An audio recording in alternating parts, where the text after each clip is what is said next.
Classes. मैं हूं अबीहा इंतखाब और अबीहा क्लासेस सफलता की सोच में आपका स्वागत है। आज हम पढ़ेंगे माल्थस का जनसंख्या सिद्धांत। तो ये बहुत ही महत्वपूर्ण विषय है माल्थस का जनसंख्या सिद्धांत।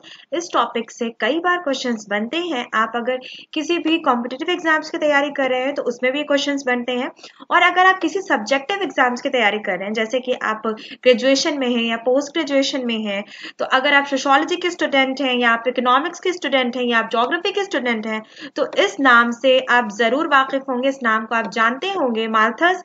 और माल्थस का जनसंख्या सिद्धांत बहुत ज्यादा फेमस थ्योरी है, बहुत ज्यादा फेमस है। कई बार इससे क्वेश्चंस आते ही आते हैं। और अगर आप, जैसे कि मैंने बताया, ग्रेजुएशन या पोस्ट ग्रेजुएशन में हैं और अगर आप इकोनॉमिक्स, ज्योग्राफी, सोशियोलॉजी ऐसे सब्जेक्ट से जुड़े हुए हैं, तो ये आपका पीछा बिल्कुल नहीं छोड़ने वाला। तो यहाँ पे मैं माल्थस का जनसंख्या सिद्धांत पूरा का पूरा बहुत अच्छे से समझाऊंगी, माल्थुसियन चक्र समझाऊंगी आपको।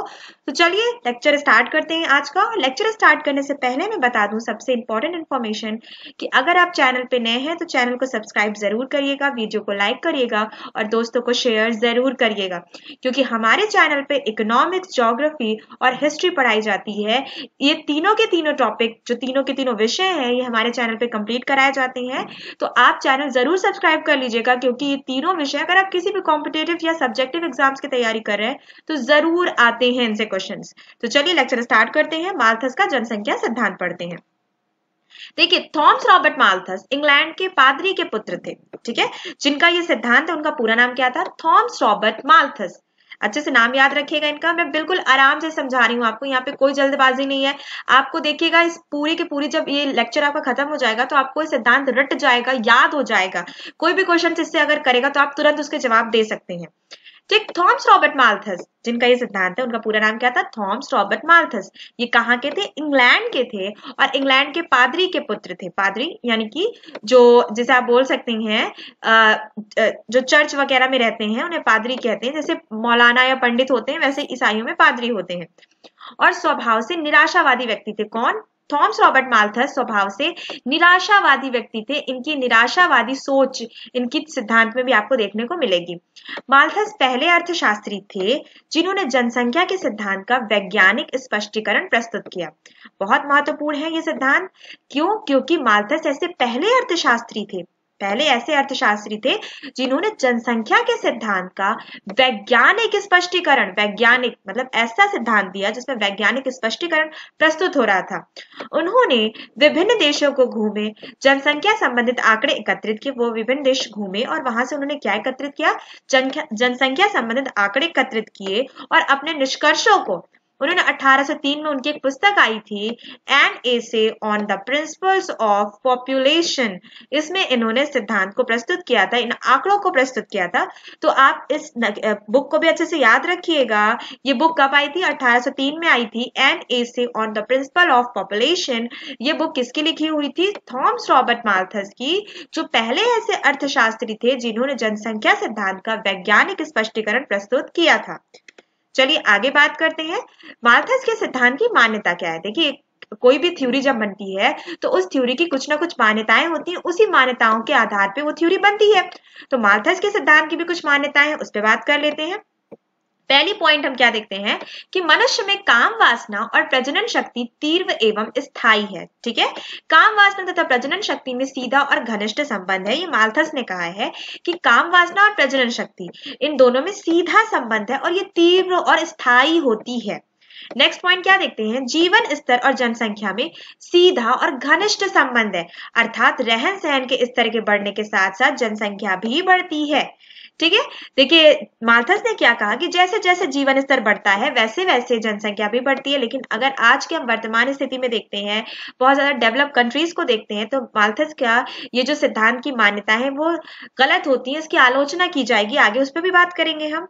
लेकिन देखिए अभी उनकी मान्यताओं पे बात कर लेते हैं। कृषि में उत्पत्ति ह्रास नियम लागू होता है। मान्यता है माल्थस के सिद्धांत की। माल्थस क्या कह रहे हैं कि कृषि में उत्पत्ति ह्रास नियम लागू होता है, मतलब कृषि में उत्पादन उतनी तेज गति से नहीं होता।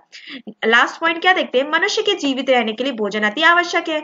तो जब कृषि में उत्पत्ति ह्रास नियम लागू होगा और भोजन अति आवश्यक होगा तो बहुत भयावह स्थिति होगी, क्योंकि जनसंख्या तेजी से बढ़ रही है। अब चलिए माल्थस के सिद्धांत पे नजर डालते हैं। तो माल्थस के जनसंख्या सिद्धांत की व्याख्या करते हुए हम क्या देखते हैं, उनकी परिभाषा क्या है जनसंख्या सिद्धांत को लेकर। देखिए ये जो बोल्ड लेटर्स आपके दिख रहे हैं, ये माल्थस की जनसंख्या सिद्धांत को लेकर उनकी परिभाषा है। माल्थस के अनुसार हम क्या देखते हैं, उत्पादन कलाओं की एक दी गई स्थिति में जनसंख्या जीवन निर्वाह के साधनों की अपेक्षा अधिक तीव्र गति से बढ़ने की प्रवृत्ति रखती है। देखते हैं हम क्या यहाँ पे, देखिए बहुत अच्छे से मैं समझाती हूँ आपको। उत्पादन कला की एक दी गई स्थिति में, दी गई स्थिति जो पहले से स्थिति दी गई है, जनसंख्या जीवन निर्वाह के साधनों की अपेक्षा अधिक तीव्र गति से बढ़ती है। देखिए जो जनसंख्या है वो बहुत तेजी से बढ़ती है, उसके अगर हम तुलना करते हैं जीवन निर्वाह के साधन, जैसे कि खाना हो गया, उस जीवन से जो भी जुड़े हुए साधन है, जीवन निर्वाह से जुड़े साधन है, वो उतनी तीव्र गति से नहीं बढ़ते, बल्कि जनसंख्या अत्यधिक तीव्र गति से बढ़ती चली जाती है। आगे बात करते हैं हम। माल्थस के जनसंख्या सिद्धांत को निम्न प्रकार स्पष्ट किया जा सकता है। देखिए वेरी इंपॉर्टेंट है, मैं यहाँ पे आपको बहुत अच्छे से बहुत आराम से समझा रही हूँ। अगर आपने अभी तक वीडियो को लाइक नहीं किया तो वीडियो को लाइक जरूर करिएगा और शेयर जरूर करिएगा, क्योंकि यहाँ पे हिस्ट्री, ज्योग्राफी, इकोनॉमिक्स तीनों ही बहुत आराम से आपकी भाषा में पढ़ाई जाती है। ठीक है, खाद्यान्नों की तुलना में जनसंख्या तीव्र गति से बढ़ने की प्रवृत्ति रखती है। कौन कह रहे हैं, माल्थस कह रहे हैं। खाद्यान्न यानी कि जो भी गेहूं, चावल, जो भी खाद्य वस्तुएं हैं, उनकी तुलना में जनसंख्या काफी तीव्र गति से बढ़ रही है। और खाद्यान्न वस्तु क्या है, जो मैंने पहले आपको माल्थस ने क्या कहा था, जीवन निर्वाह के साधन उतनी तीव्र गति से नहीं बढ़ रहे, जनसंख्या जितनी तीव्र गति से बढ़ रही है। अब देखते हैं कि वो क्या कह रहे हैं कि खाद्यान्न अंगणितीय वृद्धि के अनुसार बढ़ते हैं। अंगणितीय वृद्धि जैसे कि 1, 2, 3, 4, 5, 6, 7, 8, इसी हिसाब से अंगणितीय वृद्धि से खाद्यान्न बढ़ रहे हैं। ठीक, जबकि जनसंख्या कैसे बढ़ रही है, जनसंख्या ज्यामितीय वृद्धि के अनुसार बढ़ती चली जा रही है। जैसे कि 1 के बाद 2 डबल हो गई, 2 के बाद सीधे 4, फिर 4 के बाद सीधे 8, 8 के बाद सीधे 16, 16 के बाद सीधे 32 और 32 के बाद हम क्या देखते हैं, सीधे 64। ठीक है, तो देखिए ये डबल होती जा रही है जनसंख्या। और खाद्यान्न कैसे बढ़ रहे हैं, अंगणितीय, यानी कि वो बहुत तेजी से डबल नहीं हो रहे, बल्कि वो नॉर्मल स्थिति में बढ़ रहे हैं, 1, 2, 3, 4। जबकि जनसंख्या कैसे बढ़ रही है, 1, 2, 4, 8, 16, 32 ऐसे डबल होती जा रही है, यानी ज्यामितीय वृद्धि के अनुसार बढ़ रही है। ये माल्थस की थ्योरी है। माल्थस के अनुसार उन्होंने कहा था कि प्रत्येक 25 वर्ष में देश की जनसंख्या दुगनी हो जाती है। जैसे किसी देश की जनसंख्या अगर 100 है तो 25 साल बाद वो 200 हो जाएगी, और अगर 200 है तो वो 400 हो जाएगी, और 400 है तो वो 800 हो जाएगी। ये कौन कह रहे हैं, माल्थस कह रहे हैं कि प्रत्येक 25 वर्ष में देश की जनसंख्या दुगनी हो जाती है। चलिए अब हम देखते हैं कि यहाँ पे उपयुक्त उदाहरण उन्होंने क्या लिया है। माल्थस ने समझाया है कि मनुष्य की काम वासना यथा स्थिर रहती है। यथा स्थिर मतलब एकदम स्थायी रूप से रहती है, जिसके परिणाम स्वरूप जनसंख्या खाद्यान्नों के उत्पादन की तुलना में अधिक तेजी से बढ़ेगी, क्योंकि कृषि में उत्पत्ति ह्रास नियम लागू होता है। ये मैंने पहले ही आपको बताया था। ठीक है, उत्पत्ति ह्रास नियम कृषि में लागू होता है, मतलब कृषि उतनी तीव्र गति से नहीं बढ़ती, उत्पादन इतनी तीव्र गति से खाद्यान्नों का नहीं होता, जबकि जनसंख्या काफी तीव्र गति से बढ़ती जाती है।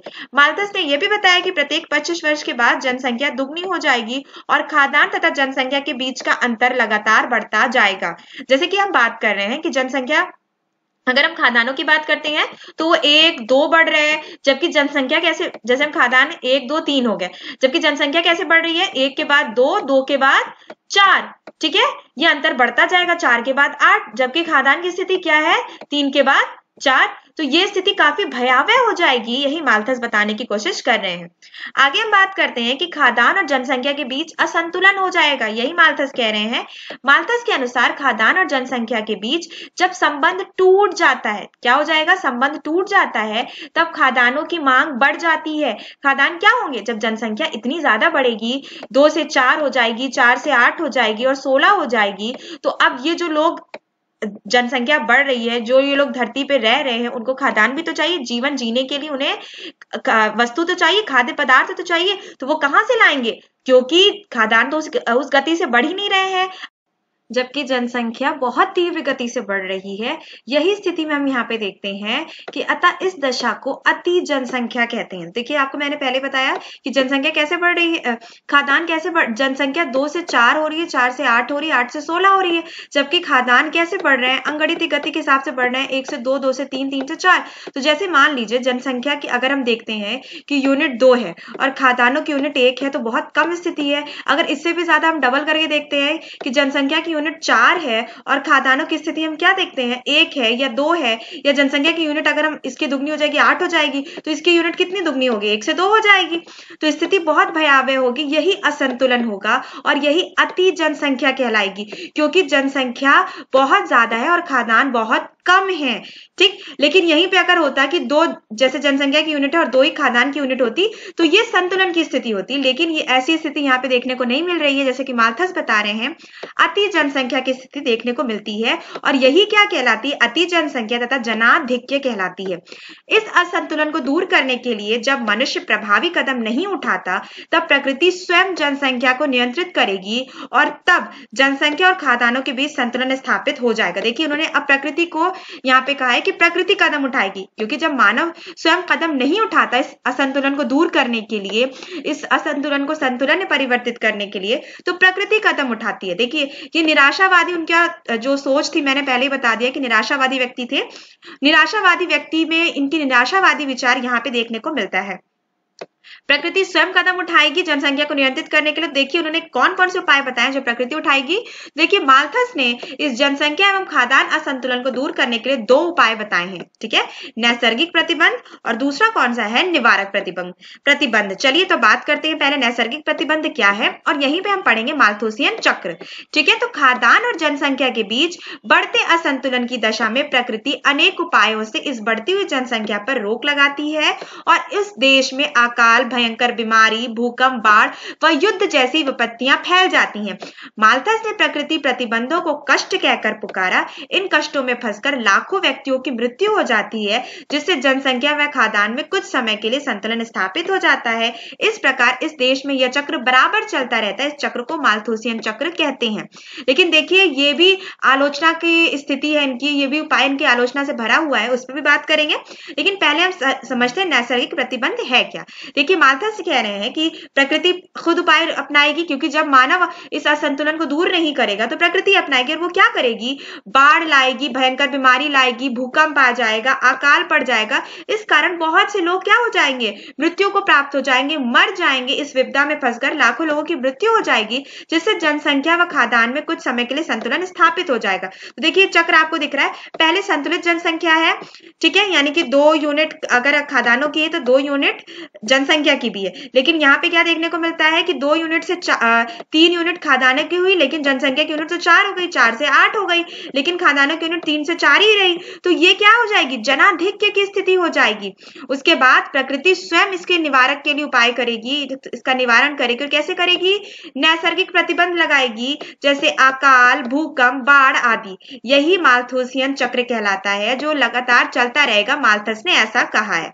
लेकिन देखिए बहुत से ऐसे भी देश हैं जहां पे जनसंख्या नहीं है, फिर भी वहां पे भूकंप की स्थिति आती है, बाढ़ आती है, लेकिन वहां पे तो ऐसा जनसंख्या ज्यादा नहीं है, फिर वहां पे क्यों नैसर्गिक प्रतिबंध हो रहे हैं। ऐसी तो आलोचना भी है इनके उपायों में। लेकिन देखिए पहले अर्थशास्त्री हैं जिन्होंने वैज्ञानिक स्पष्टीकरण दिया है जनसंख्या को लेकर, तो उनका सिद्धांत बहुत महत्वपूर्ण है। नव माल्थस सिद्धांत पे भी हम बात करेंगे, लेकिन इस वीडियो में मैं उसको नहीं पढ़ाऊंगी। आप इस वीडियो को लाइक कीजिएगा, शेयर कीजिएगा। मैं इसके बाद इस नव माल्थसवाद जरूर पढ़ाऊंगी, क्योंकि माल्थसवाद अगर आपने पढ़ लिया है तो नव माल्थसवाद भी आपको पता होना चाहिए। तो चलिए दूसरे उनके उपाय पे बात करते हैं, निवारक प्रतिबंध। माल्थस ने नैसर्गिक प्रतिबंधों से बचने के लिए सुझाव दिया है कि मनुष्य, देखिए ये मनुष्य के लिए सुझाव है। पहला उन्होंने कहा कि अगर मनुष्य इन सुझावों पे काम नहीं करेगा तो नैसर्गिक प्रतिबंध होंगे, यानी कि प्रकृति खुद उन पे रोक लगाएगी। क्या करेगी, बाढ़ आएगा, भूकंप आएगा, बड़ी बड़ी बीमारियां आएंगी। इसलिए निवारक प्रतिबंध क्या बताए हैं माल्थस ने कि जनसंख्या की तीव्र वृद्धि को रोकना चाहिए। इसके लिए उन्हें देर से शादी करनी चाहिए, संयम से रहना चाहिए, चाहिए, ब्रह्मचर्य से जीवन बिताना चाहिए। माल्थस ने इन उपायों को निवारक प्रतिबंध बताया है, जिसकी बहुत सी आलोचना की गई कि ऐसे जमाने में इन सिद्धांतों को, इन उपायों को नहीं माना जा सकता, जब आज भी बहुत से ऐसे कृत्रिम साधन है जो जनसंख्या के नियंत्रण कर सकते हैं। ठीक है, और देखिए जो कहा गया है कि इन्होंने कहा कि जनसंख्या बहुत तेजी से बढ़ेगी, तो जो व्यक्ति जब जनसंख्या बढ़ रही है तो वो केवल मुंह लेके ही नहीं पैदा होगा, बल्कि वो व्यक्ति दो हाथ लेके भी पैदा होगा और वो काम भी करेगा। सीधी सी बात है। ठीक है, तो ऐसे जो इनके बहुत से उपायों की आलोचना भी की जा रही है। नौ माल्थसवाद में भी हम डिटेल में पढ़ेंगे कि इनके सिद्धांतों को आगे कैसे रखा गया है, नौ माल्थस थ्योरी कैसे दी गई। तो यहाँ पे मैंने आपको बता दिया निवारक प्रतिबंध, नैसर्गिक प्रतिबंध में माल्थुसियन चक्र, ये आपको पता होना चाहिए कि माल्थुसियन चक्र है क्या। देखिए संतुलित जनसंख्या है पहले, कि मैंने जैसे कि पहले बताया कि 2 इकाई अगर खाद्यान्न की है तो 2 ही इकाई जनसंख्या की भी है, लेकिन जनाधिक्य में क्या देखने को मिलता है कि 3 इकाई खाद्यान्न की है, लेकिन 4 इकाई हमें क्या देखने को मिलती है जनसंख्या की, और फिर 4 के बाद 8 हो जाती है, जबकि खाद्यान्न की 3 से 4 ही रहती है। फिर क्या होता है कि नैसर्गिक प्रतिबंध होता है, प्रकृति स्वयं इसके उपाय अपना ढूंढती है, नैसर्गिक प्रतिबंध लगाती है, अकाल, भूकंप, बाढ़। ठीक है, तो ये माल्थुसियन चक्र है। तो यहाँ पे मैंने आपको जनसंख्या का सिद्धांत माल्थस का समझा दिया। अब मैं एक बार आपको जिसे एक रिवीजन कहते हैं वो करवा देती हूँ। देखिए यहाँ पे मैंने सारी जितनी भी स्लाइड्स थी वो हटा दी, यहाँ पे मैं बस रिवीजन करवाते हुए आपको चलूंगी कि आपको याद हो जाए माल्थस का जनसंख्या सिद्धांत है क्या। देखिए माल्थस का जनसंख्या सिद्धांत क्या है। माल्थस एक इंग्लैंड के पादरी के पुत्र है, निराशावादी व्यक्ति हैं। थॉमस रॉबर्ट माल्थस इनका पूरा नाम है। निराशा से पूरी तरह से भरे हुए इनके विचार हमें इनके सिद्धांत में देखने को मिलते हैं, लेकिन ये पहले ऐसे अर्थशास्त्री हैं जिन्होंने वैज्ञानिक स्पष्टीकरण जनसंख्या को लेकर दिया है। फिर आगे हम क्या देखते हैं कि ये जो खाद्यान्न और जनसंख्या के बीच असंतुलन की स्थिति दिखाते हैं। ये बताते हैं कि जनसंख्या अंगगणितीय गति से बढ़ रही है, जबकि खाद्यान्न अंगगणितीय गति से बढ़ रहा है, जबकि जनसंख्या ज्यामितीय गति से बढ़ रही है। खाद्यान्न कैसे बढ़ रहे हैं अंगगणितीय गति से 1 2 3 4, जबकि जनसंख्या ज्यामितीय गति से 2 से 4, 4 से 8, 8 से 16, फिर 32 ऐसे बढ़ रही है। ठीक है, इन्होंने असंतुलन को दूर करने के लिए कुछ उपाय बताए हैं, नैसर्गिक उपाय, निवारक उपाय जो उन्होंने मनुष्य के लिए बताए हैं, नैसर्गिक उपाय जो प्रकृति लाती है। तो यहाँ पे मैंने आपको माल्थस का जनसंख्या सिद्धांत पूरा का पूरा कंप्लीट करा दिया। आप इसकी नोट्स भी बना सकते हैं। देखिए बिल्कुल साफ साफ यहाँ पे लिखा हुआ है, मैंने आपको समझाते भी मैं यहाँ पे गई, और साथ ही साथ आप इसके नोट्स भी बना सकते हैं। तो मैं फिर से कह रही हूँ, चैनल को सब्सक्राइब जरूर कर लीजिएगा, क्योंकि यहाँ पे आपको बहुत फायदा मिलेगा। हिस्ट्री, ज्योग्राफी और इकोनॉमिक्स के बहुत से इंपॉर्टेंट टॉपिक्स यहाँ पे आपको पढ़ाए जाएंगे। ठीक है, माल्थस के बाद मैं नव माल्थसवाद पढ़ाऊंगी, उसके बाद मैं अनुकूलतम पढ़ाऊंगी।